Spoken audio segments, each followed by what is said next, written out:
Hello, my name is Tim Powell, and I am a professor in the Religious Studies Department here at the University of Pennsylvania.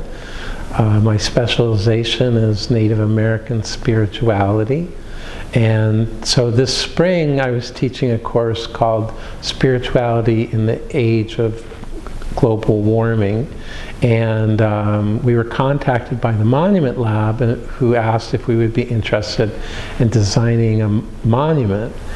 So what we decided was that we would take an existing monument and reinterpret it.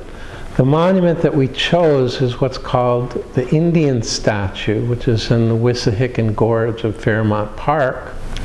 So by choosing the Indian statue, what our goal was to think about how indigenous knowledge of the people, the Lenape people who were here before European settlers arrived, how could that knowledge help us? So what we envisioned for our monument, our digital monument, if you will, was to try to give the statue a voice, the voice of a Lenape person.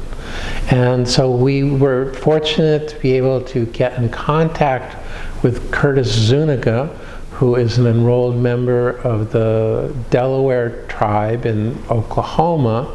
And Kurtis is doing some really very important work with environmental issues in New York City in the Hudson River Valley, and is very interested in working with us here in Philadelphia. And so Kurtis, of course, can't speak for all the Lenape people, but he was generous enough to allow us to videotape him. I think a lot of people of Philadelphia have never really heard a Lenape person talk about the very special relationship they have to the land. And so we did that in the hope that we could work together with the Lenape Center in New York City, and that in doing so, that we could learn, working together, to be better stewards of the land as the next flood approaches.